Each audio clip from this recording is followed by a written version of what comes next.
All right, let's do this. If anybody cares, makes you feel warm inside, it's 15 questions, 45 points. They're one indirect proof. I've already told you that. I don't know if I've warned you about this, but there is the first 6 to 8 questions are fill in the blanks. The blank is the intersection of all 3 angle bisectors, and you got to fill in the correct vocabulary word. There will be a word bank below. There will be more words than you need, though. Okay, there'll be more word. There'll be extra words in there, so it's can't do process of elimination. So know your vocab. Okay, know your vocab for those first 6 to 8 questions. Number 3, using the 3 triangle inequality theorems. Let's go over those right now. What am I talking about? 3 triangle inequality theorems. Can I get rid of that? Yep. All right, here. First one. What is that? Other than just an embarrassment. 1, 2, 3. What do I mean? Angle 1. What about it? Okay, it's supplementary to 2. Great job. It adds up to 3 and 4. I'm not concerned about that for this test. It's bigger than 3 and bigger than 4 by itself. Yep. So there is the first inequality theorem I'm talking about. Second one I'm talking about is, here's triangle ABC. 30, 70, 80. Can you rank the sides from biggest to smallest? It's not going to be that easy. Absolutely not. But this is what I'm talking about. So biggest side will be AC, CB, and smallest side is going to be AB. Really, what I want you to do with that theorem tomorrow is, and I'll talk about it right now, what I'm talking about on number 4, given a diagram where I have 2 triangles I put together. What's the shortest side overall? We're going to go over that here right now. Right, in a couple of seconds here. That's what I'm talking about, that diagram. Everyone good? So what's the shortest side overall? All right, that's where you need to use this theorem. And I'll talk about that in a second.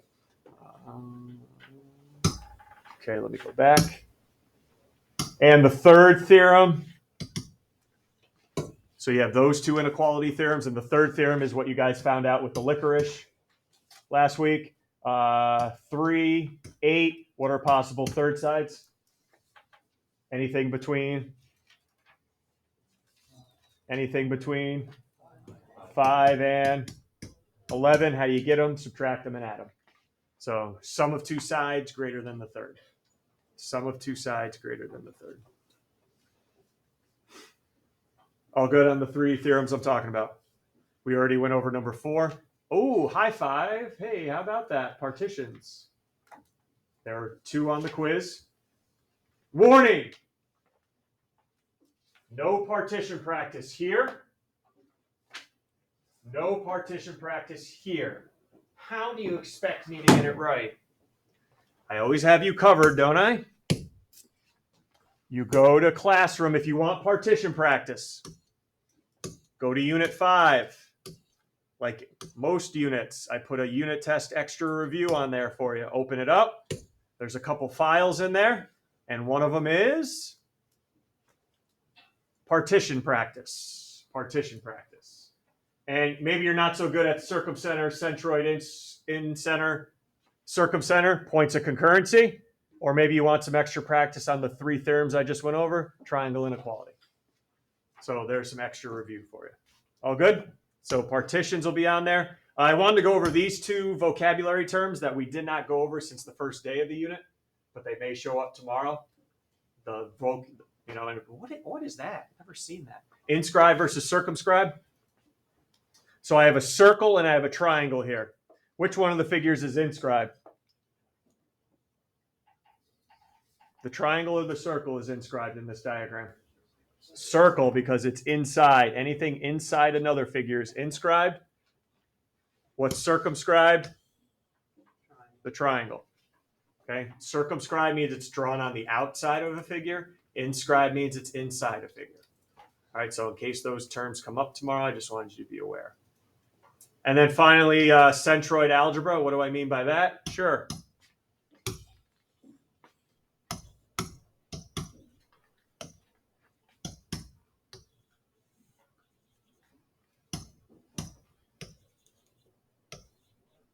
Point G is the centroid. Quick question. What's AD then?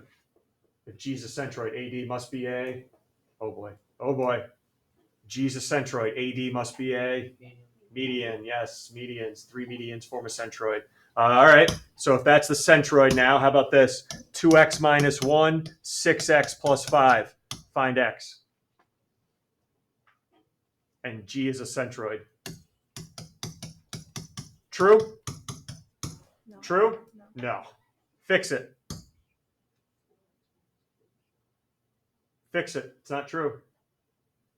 What do I know about a centroid? Breaks it up into 2 to 1. This piece is double this piece, so I put a times 2 here, or 1/2 around here, but not both. Whew. Good thing we're going to review today. So that's what I mean by centroid algebra. All good? Okay, I'm not going to let you just go on your own. We're going to do some problems together here. Some are in the packet, and this is why you have textbooks. Some will come out of the textbook in a minute. All right, but let's go to number 2 right now, please. Number 2. Find the shortest side. Find the shortest side. So in your packet, number 2, find the shortest side. All right, time for some numbers here. One last roll with the numbers for a while.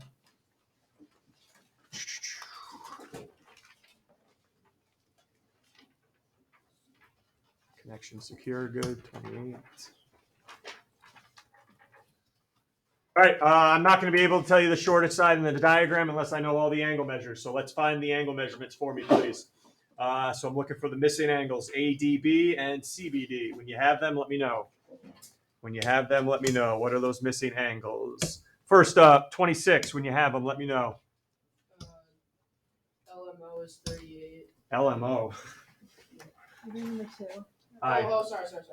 Hi. CBD is 57. 57, yep. And BDA is 60. 60, good. You cannot do this. Oh, 53 is the smallest angle. It's across from BD. BD is the smallest side. Nah, no, I don't think so. That's the shortest side in the triangle, but not the entire diagram.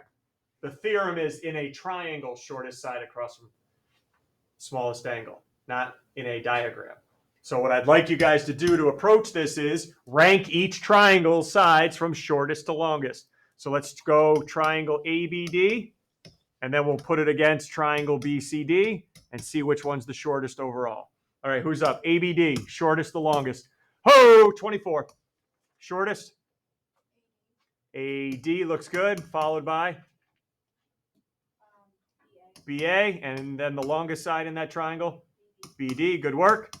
All right, somebody give me triangle BCD, shortest to longest, please. 15. BD. CD.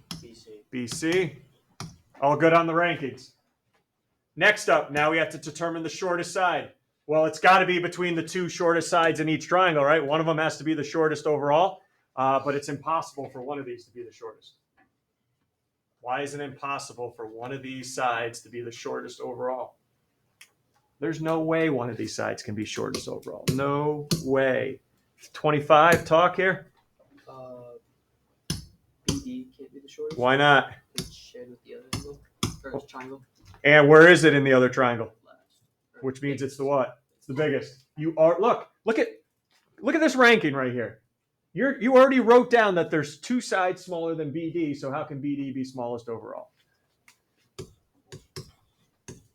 BD. Oh, there's more though. I got a little more for you tomorrow. Rank them all. Rank them all tomorrow. So let's get in this habit. Rank them all. BD. Is AD going to come next now? Should AD come next? I'm sorry. Why did I write BD? How about AD? AD?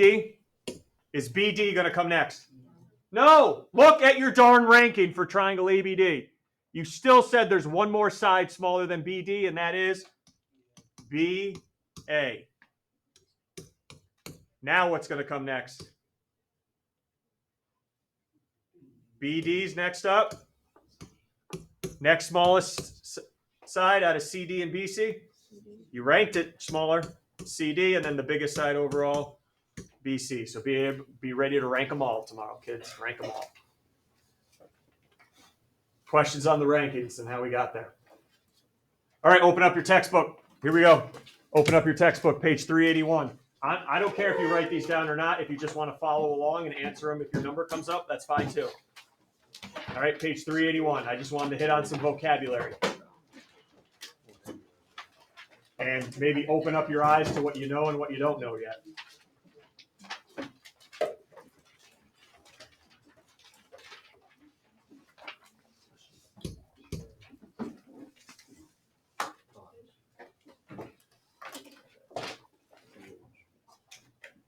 Number 5, real quick vocabulary quiz. True or false? And if you're going to tell me false, replace the underlined word with the correct one. A centroid, I must construct the angle bisectors. To find a centroid, I must construct the angle bisectors. First question, true or false? 8. False. Replace angle bisectors with the correct term for the centroid. 9, I must create the medians. Good. There you go. Any questions, comments? All right, let's move to 14. We got 3 people playing baseball. They formed a triangle. And a 4th person's going to come in, but if they come in, they have to come in the same distance from the other 3. I'm not asking for where should they stand. I'm looking for the point where they should stand. All right, I'm not asking you to do constructions or anything like that, but name the vocabulary term, the point where this person should be standing. Equal distant away from all 3. Where should that point? They should stand at the blank of the triangle. The what of the triangle? That's all the same distance away from all 3. 28, remember that one? Nice job, Tyler. Circumcenter. Can we get a little bonus here? Why the circumcenter, Tyler? There you go. Kid's ready tomorrow. He's hungry. Equidistant from the vertices. Where'd you go to elementary school, Tyler? Nice. Good time there? Yeah. Kindergarten through 5th grade? Yeah. Nice. Nice. I don't really get to talk to you that much, so just wanted to get some, little info on you. One food for the rest of your life, where do you think you would go? Where do you think you'd go with? I don't know. I put you on the spot there. It's kind of a variety. Sure, good. Go ahead, just give me one. Only one food, though. Pasta, because you can do a lot of different things with it. But is that your favorite? Yeah, I like pasta a lot, yeah. Okay, what would you put on it? Well, would that be 2 foods? Okay, sauce, Yeah. marinara, Alfredo. What kind of pasta? Because you only get one for the rest of your, one same exact meal for the rest of your life. You don't get to change it up. So what type of pasta? Let's start there. There's a lot to choose from, I know. I'd say spaghetti. Okay. I'm assuming you'd go with red sauce. Yeah, I mean, I like pesto though too. So which one would you pick though? You got to eat it every day. I'd probably do the pesto. Okay. Any Parmesan cheese on that or toppings you want? I don't really always add the Parmesan on top of it. So. Okay. So pesto and spaghetti. Yeah. That's an interesting combo. All right, good. All right. Thanks, Tyler. Good talk. Welcome. Anyway, we're all right with the circumcenter. Number 28. I know we just discussed this, but I want to just drive this home.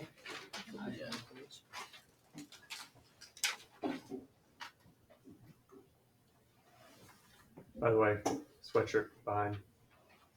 Nah, I think that's yours. You left it there yesterday, no? Yes? No? Somebody left the sweatshirt. I think it's yours. Okay, we'll take it before you leave, please. 5 and 7. What are the possible side lengths? 5 and 7 are my 2 sides. Right, find the range of measures here. How about a range of measures here? 6?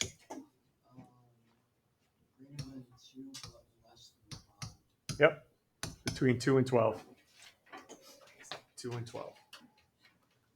Oh boy, buckle up for this one. Page 385. Have a calculator out if you need it. Let's go, you're going to need it. Ooh, baby, buckle up for this one. On page 385, everyone. 10, 11, 12, 13, and we're doing all four of them.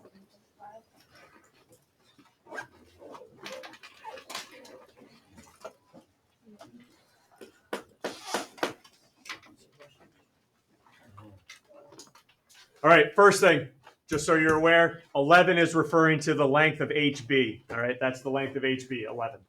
All right, not HG, made that mistake last period. HB is 11. All right, let's start with, if H is the in-center, there should be two things going through your mind. Two things about an in-center. That's going to help us do this problem. First thing, one, what do you know about an in-center, Claire?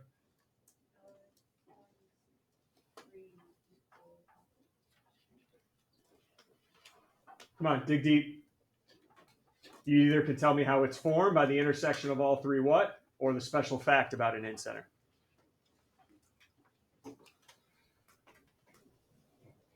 Throw anything out there. We'll help you out.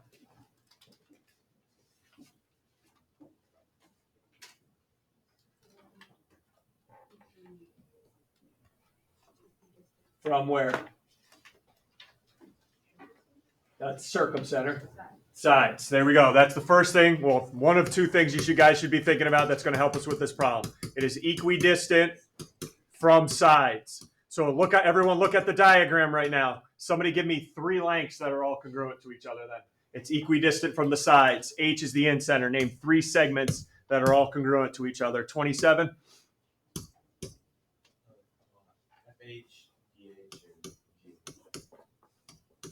That's what that theorem tells you. Equidistant from the sides. What's the second thing? It's formed by all three what? The in-center. 13.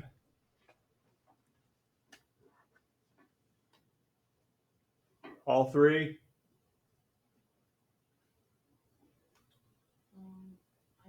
Is it side? All three. It's equidistant from the sides, but the in-centers where all three what of a triangle intersect each other.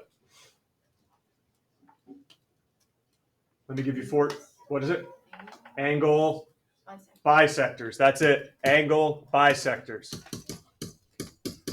So that means angle A, B, and C are all being bisected. All good? They're all being bisected. That's going to come into play when we do 12 and 13. Are we ready to go now? Now that we have the two facts in our mind. First thing, find DH. How long is DH? Oh boy. No idea. Not going to find it. But I know DH is also congruent to what other segment up here? GH and HF. We can find HF. We can find HF. And if I know HF, I know the other two, including DH. Everyone look at the diagram right here. How can I find HF? Woo. Pythagorean theorem. I know two sides of a right triangle, correct? So here we go.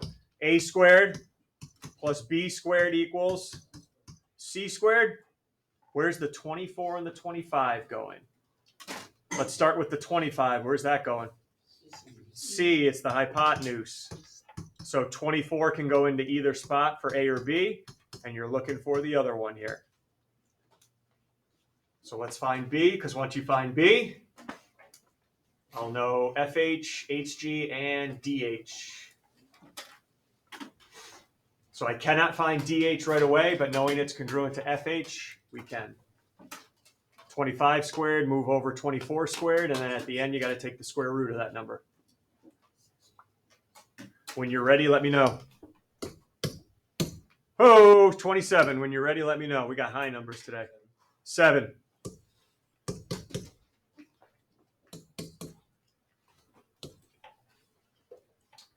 Questions? Using Pythag. And if you know, all of them are 7 now, right? Next one, BD. How can I find BD? Look at the diagram in your book or up on the board. How can I find BD? Because it's not congruent to anything up here. But how can I find it? BD. Look where it is. Look what's surrounding it. BD. Again, what can I use? Pythag, right? But now I'm going to use it on triangle HDB. Where's the 11 going? 11's going in for C. And then 7 can go in for A or B. And now I'm finding B squared. I won't have you find that because that's going to be a decimal. But everyone see I can use Pythag again. All right. Ready for the angles? What do we already know? They're angle bisectors. So 28, what's next to it? 28, 30, 30 right next to it. And we know these two are congruent. So how can I find HAC? HAC. These two are equal. I'm trying to find one of them, right? HAC. Get a plan in mind. Get a plan. How can I find HAC? How many degrees in a triangle overall? Remember that. That's key to this problem. There's 180 degrees in every triangle, no matter how big or small it is. Oh boy. 6 thoughts? 32 for the angle. Where are you getting that from, man? Don't just go right to the answer. Explain that for me there, So boss. I calculated the square of 7 and then I got 49. What? Hold on. What'd you do? 7 times 7 you get 49 because you're squaring it. What are you doing the sides? The sides. No. I don't want the answer for B. I'm looking for HAC now, Nick. Yeah. That's an angle. That's my bad. It is your bad. I know. I added so Okay, go ahead. Now let's roll. okay. So DBC Yep. is half of DBG because we know that HB bisects DBG. So if you do 30 plus 30, you get 60. It would be the same for HCG. You get 60 plus 56. How much is left over? 64. Everyone, yeah? 64 for angle A because there's 180 degrees in a triangle. We know that's getting bisected. So now 64 divided by 2. What do you got, Nick? 32. Yeah, there you go. All right, what about DHG, kids? DHG. Ooh, this full angle right here. DHG. That full angle. DHG. How can I get to that one? We can. 180 degrees in a triangle, you tell me. Ooh, 2-7, another deep one. 30 plus 90 is 120. Yep. And subtract that from 180 and you get 60. Everyone, yep, hold on. 60 for this angle, everyone good. And also 60 for that angle because 30 and 90 again. So total of $120. Yep. Whew.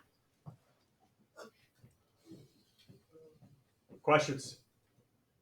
That was a tough one. Told you, buckle up. All right, next one.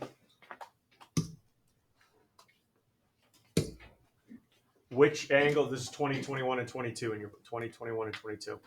I'm going to give you 3 angles. Which one's the greatest one? And not because it looks like it. I need facts. 156. 156. Which one's the biggest one out of 1, 5, and 6? What do we think? I'm going to save the numbers here. Oh, what do we got back there? He just wants to show off now. 1. He's like, I belong. I belong. He's like, darn it, I belong here. 1. Yes. 1. Good. Again, 1. Why 1? 1, everyone see, is an exterior angle of this triangle. And the remote interiors are 6. And this one up here, which 5 is a part of. So 5, if 1 is bigger than the whole thing, it's got to be bigger than the part, which is 5. So 1. Yep. Ooh, this one was a tough one for last period. 983. 983. Which one's the greatest one at a 9, 8, and 3? Can we eliminate one of those first? Definitely not going to be what is the greatest. Geometrically, it cannot be which angle. Oh boy. 5 is not even part of this. 9, 8, 3. Which one is it definitely not going to be? 3, because 8's exterior and 3 is part of its remote interior. So 8's got to be bigger than 3. So 3 can't be bigger than overall. And now we get to the controversy. Here we go. 9 versus 8. which one is bigger? And not because it looks like it. 9 or 8. What is angle 9? 90 degrees, isn't it? Everyone can agree on that part, right? Angle 9 is 90. What's angle 7? What do you know about 8 versus 7? Which one's bigger? 8. So if all three of if 7's 90 and so is 9 is 90, 8's got to be bigger than 9, right? Because we know angle 8 is bigger than any right angle you throw at me. All good? And then the final one here, 4, 3, 2. Nothing to do with exterior angles. 4, 3, 2. Why 4? What's 4? Angle 4 is a right angle. And if you look at this triangle, 2 and 3 have to add up to what? So each one individually can't be bigger than 90. So yeah, that's why 4 is the biggest. All right. You can hit the book up or hit your packet up. Remember, there's partition questions up on Classroom. We're working right up to the bell. We're working right up to the bell. Packet or textbook or partitions on Classroom.